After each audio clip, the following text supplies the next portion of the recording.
കൊച്ചിയിൽ യുവാക്കളെ നടുറോഡിൽ തല്ലിച്ചതച്ച അക്രമി സംഘം പിടിയിൽ. കളമശ്ശേരി സ്വദേശി ഷെഫിൻ, പൂക്കാട്ടുപടി സ്വദേശി ഫഹദ്, കോഴിക്കോട് സ്വദേശി ബെന്നി എന്നിവരാണ് പിടിയിലായത്. എസ് ശരൺ വിവരങ്ങളുമായി ചേരുകയാണ്. ശരൺ, എന്താണ് സംഭവം, എന്താണ് വിവരങ്ങൾ?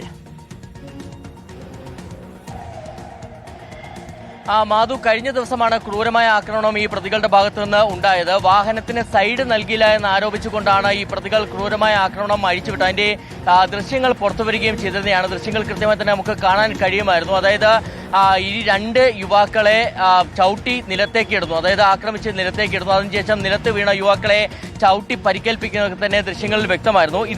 ഈ കേസിലെ പ്രതികളെയാണ് ഇപ്പോൾ തൃക്കാക്കര പോലീസ് പിടികൂടിയിരിക്കുന്നത്. കോഴിക്കോട് നിന്നാണ് 3 പേരെ പിടികൂടിയിരിക്കുന്നത്. കളമശ്ശേരി സ്വദേശി ഷെഫിൻ, പൂക്കാട്ടുപടി സ്വദേശി ഫഹദ്, കോഴിക്കോട് സ്വദേശി ബെന്നി എന്നിവരെയാണ് കോഴിക്കോടെത്തി ഇപ്പോൾ തൃക്കാക്കര പോലീസ് പിടികൂടിയിരിക്കുന്നത്. നേരത്തെ ഈ കേസ് എടുത്തതിന് പിന്നാലെ പ്രതികളെ പോലീസ് കൃത്യമായി തന്നെ തിരിച്ചറിഞ്ഞിരുന്നതാണ്. CCTV ദൃശ്യങ്ങൾ പരിശോധിച്ചതിൽ നിന്നും ഈ പ്രതികൾ സഞ്ചരിച്ചിരുന്ന വാഹനത്തിന്റെ രജിസ്ട്രേഷൻ നമ്പർ പരിശോധിച്ചതിൽ നിന്നുമാണ് പ്രതികൾ ആരാണെന്നുള്ളത് വ്യക്തമായിരുന്നു. എന്തായാലും പോലീസ് ഇപ്പോൾ പറയുന്നത് കുപ്രസിദ്ധ ഗുണ്ടാ നേതാവായ പെരുമ്പാവൂർ അനസിന്റെ സംഘത്തിൽ ഉൾപ്പെട്ടവരാണ് ഈ പ്രതികൾ എന്നുള്ളതാണ്. എന്തായാലും കോഴിക്കോട് നിന്ന് പിടികൂടിയ പ്രതികളെ ഇപ്പോൾ തൃക്കാക്കര സ്റ്റേഷനിലേക്ക് എത്തിച്ച് വിശദമായി ചോദ്യം ചെയ്യുകയാണ്.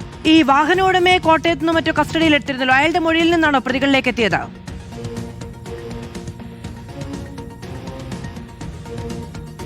മാധു, തീർച്ചയായിട്ടും. അതായത് ഈ പ്രതികളെ പിടികൂടുന്നതിൽ, അതായത് പ്രതികളെ തിരിച്ചറിയുന്നതിൽ അത് സഹായകരമായി മാറിയെന്നുള്ളതാണ് നമ്മൾ മനസ്സിലാക്കുന്നത്. തുടക്കത്തിൽ ഈ ദൃശ്യങ്ങൾ പുറത്തു വന്നിരുന്നതാണ്. ആ ദൃശ്യങ്ങളുടെ അടിസ്ഥാനത്തിൽ പോലീസ് പരിശോധനകൾ ആരംഭിക്കുകയും അതിനുശേഷം ഈ CCTV ദൃശ്യങ്ങൾ പരിശോധിക്കുകയും ഒപ്പം തന്നെ ഇവർ സഞ്ചരിച്ചിരുന്ന വാഹനം ഏതാണെന്നുള്ളത് മനസ്സിലാക്കുകയും ചെയ്തിരുന്നു. അങ്ങനെ ഈ വാഹനത്തിന്റെ ഉടമയെ പോലീസ് ചോദ്യം ചെയ്തിരുന്നു. അപ്പോഴാണ് ഈ ആരൊക്കെയാണ് അതിൽ സഞ്ചരിച്ചിരുന്നത് എന്നുള്ള കാര്യത്തിൽ വ്യക്തമായി തന്നെ വിവരങ്ങൾ പുറത്തുവരികയും ചെയ്തിരുന്നത്. അതിന്റെ അടിസ്ഥാനത്തിലാണ് ഈ പ്രതികളെ കണ്ടെത്താനുള്ള വലിയ ശ്രമം പോലീസിന്റെ ഭാഗത്തു നിന്ന് ഉണ്ടായത്. ഇവർ കൊച്ചിയിൽ നിന്ന്, ഈ ആക്രമണത്തിന് പിന്നാലെ കൊച്ചിയിൽ നിന്ന് കടന്നു കളയുകയായിരുന്നു. സംസ്ഥാനം വിടാൻ ഒരു ശ്രമം നടത്തുന്നുണ്ടെന്നുള്ളത് പോലീസിനെ നേരത്തെ മനസ്സിലാക്കാൻ കഴിഞ്ഞിരുന്നതാണ്. അതിന് പിന്നാലെയാണ് ഇവർ കോഴിക്കോട് ഉണ്ടെന്നുള്ള വിവരം ലഭിക്കുന്നത്. അതിന്റെ അടിസ്ഥാനത്തിലാണ് അവിടെ എത്തി ഇപ്പോൾ ഇവരെ കസ്റ്റഡിയിലെടുത്തിരിക്കുന്നത്.